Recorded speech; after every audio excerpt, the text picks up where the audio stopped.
ওই যে ছিলেন একজন বক্তা হয়ে গেছে এখন টিকটকার। আগে মাঠে ময়দানে ওয়াজ নসিহত করতো, এখন টিকটকার হয়ে গেছে। মানুষ সবাই সমালোচনা করতেছে, হারে এমন একজন মানুষ 8-10 বছর কোরআনের ময়দানে ওয়াজ নসিহত করলো, এমন মানুষটা কেমনে টিকটকার হয়ে গেল? আমার ভাইয়েরা আছে মাঠে ময়দানে ওয়াজ নসিহত করতো, প্রধান বক্তা হয় আপনাদেরকে ওয়াজ শোনাইতো, আজকে সেই মানুষ বক্তা থেকে টিকটকার হয়ে গেছে। এইবার অবশেষে আল্লাহর বান্দাকে সবাই যখন ধমক দিতেছে, সেই ছেলেটা কাঁদতে কাঁদতে কাঁদতে এই উমর ফারুক আল আজমি নামের সেই ভাইটা কান্না করতে করতে ডেকে বলতেছে, হারে আগে ওয়াজ নসিহত করতাম, মানুষ কত সম্মান করতো, এখন মানুষ আমাকে ফোন দিয়ে হুমকি দেয়, গ্রামের মানুষেরা আজে বাজে ভাষায় গালি দেয়, আমি আর সহ্য করতে পারি না। এইবার হাউমা করে কাঁদতে স্যার বলতেছে, আমি আপনাদের কাছে ক্ষমা চাই, আপনারা আমাকে মাফ করে দেন, আমাকে আপনারা মাফ করে দেন, আমি আর এই চুলের কালার রাখবো না, আজে বাজে কাটিং দিয়ে আর ঘুরবো না, প্যান্ট শার্ট পরবো না। এই ছেলেটার নায়ক হওয়ার স্বপ্ন ছিল, কি হওয়ার স্বপ্ন? বক্তা থেকে হয়ে গেছে টিকটকার, এখন আবার নায়ক হতে যায়। জনগণ যখন ধরেছে, সবাই যখন ফোন দিয়ে বুঝাইতেছে, আজকে সুজন যখন কান্নাকাটি করতেছে, এই ছেলেটা নিজের ভুল বুঝতে পেরে এখন কান্নাকাটি করে বলতেছে, আমি যা করেছি ভুল করেছি, আবারও আমি আগের জগতে ফেরত যেতে চাই। অনেকে আবার বলতেছেন, এই ছেলেরা তো কাহিনী, এত নাটক, মূল উদ্দেশ্য হলো ভাইরাল হওয়া, তাম দুনিয়ার মানুষ যেন চেনে, এই জন্য ভাইরাল হওয়ার জন্য নাকি সেই কৌশলটা অবলম্বন করেছিল। আসলে কতটুকু সত্য আল্লাহর এই বান্দাটাই ভালো জানে, কতক্ষণ ঠিক কিনা। এখন সে মাপ চাই, ক্ষমা চাই, ক্ষমা দিয়ে আবার ভালো হয়ে যেতে চায়, টিকটকার থেকে আবারও বক্তা হতে চাই, মাঠে ময়দানে ওয়াজ নসিহত করতে চাই। আল্লাহর কাছে শুধু এতটুকু দোয়া করব, আল্লাহ যেন তার এই গোলামকে সঠিক বুঝদান করেন, হেদায়েতের রাস্তায় কবুল করেন। জোরে বলেন আমিন। আরেকটু জোরে বলেন আমিন। মানুষ দুনিয়াবি ধান্দায় পাগল হয়ে গেছে, কার মনের মধ্যে কখন শয়তানি ভর করে কেউ জানা বলা যায়? মানুষটা দেখতে দেখা যায় ভালো, হঠাৎ করে দেখা যায় এলোমেলো হয়ে গেল।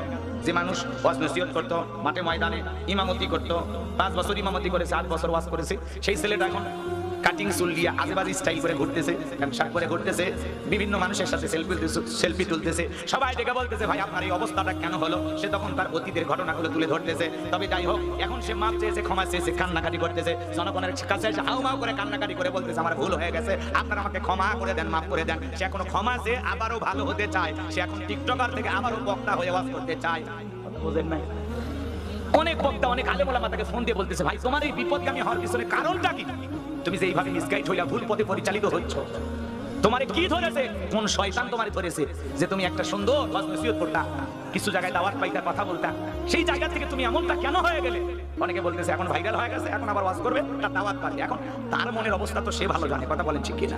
আমরা শুধু হেদায়েতের জন্য দোয়া করব, যারা এরকম করে আলেমদের সম্মান পর্যন্ত এদের কারণে নষ্ট হচ্ছে, কথা বলেন ঠিক কিনা? পুরো আলেম সমাজ এদের কারণে প্রশ্নের সম্মুখীন হয়। এই জন্য আলেমেরা কখনো এরকম হতে পারে না। বক্তা থেকে টিকটকার কেন হওয়া লাগবে? রিজিক দেওয়ার মালিককে, আল্লাহ যতটুকু দেয় ততটুকু পেয়ে সন্তুষ্ট থাকেন, আল্লাহ যতটুকু দিয়েছে ততটুকু পেয়ে খুশি হন। ভাইরাল হতে হবে এমন নিশায় যদি আপনারা মাঠে ময়দানে কথা বলেন, তাহলে বিপদে পড়বেন। আমরা যখন শুরুতে কথা বলতাম, একবারও চিন্তা করি না আমার সারা দেশের মানুষ চিনবে, দুনিয়ার মানুষ চিনবে, এমন চিন্তা আমাদের দিলের ভিতরে ছিল না। আল্লাহ তাআলা পরিচিতি করে দিয়েছে। কথা বলেন না কেন? আপনি যা করবেন মালিকের সন্তুষ্ট অর্জনের আশায় করেন, আল্লাহকে রাজি খুশি করার জন্য করেন। কথা বলেন না কেন? আমরা দুনিয়াতে যা করব আল্লাহ তাআলাকে রাজি খুশি করার জন্য করব, তাহলে আল্লাহ আপনার সম্মান মর্যাদা বাড়িয়ে দিবেন। কথা বলেন ঠিক কিনা? দুনিয়ার লোভে পড়ে নয়, দুনিয়ার স্বার্থে পড়ে নয়। আমরা দুনিয়া চাই না, আমরা আখিরাত চাই। কথা বলেন ঠিক কিনা? আমার ভাইরা, আল্লাহ যেন আমাদের সবাইকে সঠিক বুঝ দান করেন। এইবারই বক্তা ভাই টিকটকার হয়ে গেছেন, আল্লাহর বান্দা করে ক্ষমা যে মাপ চায়, আবারও স্বাভাবিক জীবনে ফিরে আসতে চায়, নতুন করে আবার ওয়াজ নসিহত করতে চায়, মানুষের কাছে হাত জোড় করে বলতেছে, আপনারা আমাকে মাফ করে দেন, আপনারা আমাকে মাফ করে দেন। কান্নাকাটি করতে করতে রাস্তার মধ্যে গড়াগড়ি করতেছে, মিডিয়ার লোকজন ভিডিও করতেছে, আর বলতেছে সত্যি লোকটা ভুল বুঝতে পেরেছে, আপনারা মাফ করে দেন। তাকে নিয়ে সমালোচনা বন্ধ করেন, সমালোচনা বন্ধ করেন। যদি পারেন আবারও মাঠে ময়দানে ওয়াজ নসিহত করার সুযোগ করে দেন। আমার ভাইয়ের, আল্লাহ তাআলার কাছে শুধু এতটুকু দোয়া করব, এই ছেলের নিয়ত যদি সহি হয়ে থাকে, আল্লাহ যেন তার নিয়তের উপরে তার ভাগ্যের পরিবর্তন করে দেয়। কথা বলেন ঠিক কিনা? তার অন্তরে যেটা আছে আল্লাহ যেন সেইটাই কবুল করেন। জোরে বলেন আমিন। আল্লাহ যেন এই সমস্ত ভাইদেরকে হেদায়েত দান করেন। জোরে বলেন আমিন। আবারও দিনের পথে আল্লাহ যেন ফিরে আসার তৌফিক দান করেন। জোরে বলেন আমিন। ভাই সবার জন্য হেদায়েতের দোয়া করতে হবে। বড় দোয়া করে কি লাভ? সে কতটুকু কি করেছে, কেন করেছে, কেন এই ভুল পথে গেল, কি কারণে গেল, সেই ভালো জানে। আমরা কি জানি? না জেনে কি মন্তব্য করব? এজন্য আল্লাহ যেন আমাদের সবাইকে সঠিক পথে চলার তৌফিক দান করেন। তাহলে আমরা গোলামি করবো কার? এত নিয়ামত কে দিয়েছেন? আমার ভাইয়েরা, গরু ছাগল খাবার খায়, মাথাটা নিচু করে খায়, কিন্তু আপনি আমি আশরাফুল মাখলুকাত, খাবার খাওয়ার জন্য মাথাটা নত করতে হয় না। সুন্দর দুইটা হাত দিয়েছে নাকি? আরো জোরে বলেন কে? এই জন্য সে আল্লাহর গোলামি করবো তো ইনশাআল্লাহ। আমার ভাইয়েরা, গভীর মনোযোগ দিয়ে কথাগুলো শুনবেন। যে কথা বলতে চাচ্ছিলাম, ইন্নাল্লাযীনা ক্বালু রাব্বুনাল্লাহ, নিশ্চয়ই যারা বলে আমি তাদের রব, আমাদের রব কি? আরেকটু জোরে বলেন আমাদের রব কে? রূহের জগতে আল্লাহ রাব্বুল আলামিন আপনাকে আমাকে প্রশ্ন করলেন, আলাস্তু বিরাব্বিকুম, আমি কি তোমাদের রব নই? আমরা সেদিন সবাই জবাব দিয়ে বললাম ক্বালু বালা, অবশ্যই আপনি আমাদের রব। এই পৃথিবীর জমিনে আসার পরে আল্লাহ রাব্বুল আলামিন সর্বপ্রথম যে আয়াত কারিমা নাযিল করলেন, ইকরা বিসমি রাব্বিকাল্লাযী খলাক, পরে তোমার রবের নামে যিনি তোমাদেরকে সৃষ্টি করেছেন। এই আয়াতের ভিতরে রব শব্দ আছে না নাই? আমার ভাইয়েরা, সেই রবের শিক্ষা দেওয়া হয় কোথায়? মসজিদ, মাদ্রাসায় নাকি স্কুল কলেজে? মাদ্রাসায়, কথা বলেন ঠিক কিনা? আমার ভাইরা দেখবেন ছোট ছোট বাচ্চারা মাদ্রাসায় পড়ে, কি সুন্দর পরিবর্তন। আহারে, ছোট্ট বাচ্চা বৈশা বৈশা পেশাব করে, ওস্তাদ বলেছে বাবা দাঁড়িয়ে পেশাব করা হারাম। ছোট্ট বাচ্চা 5-7 বছর বয়স, মাদ্রাসায় পড়ে, 7-8 বছরের বাচ্চাটা বৈশা বৈশা পেশাব করে, ওস্তাদ বলেছে বাবা পেশাব থেকে যারা পবিত্রতা অর্জন করবে না, এই পেশাব থেকে যারা পবিত্রতা অর্জন করে না তাদের জন্য কবরের ভিতরে শাস্তি হবে, আযাব হবে। কবরের ভিতরে যারা পেশাব থেকে পবিত্রতা অর্জন করে না তাদের জন্য কি হবে? আযাব হবে, শাস্তি হবে। কথা বলেন ঠিক কিনা? ছোট্ট বাচ্চা পেশাব করে ঢেলে কুলুপ ব্যবহার করে, পেশাব করে টিস্যু নাই, পানি নাই, মাটি ব্যবহার করে।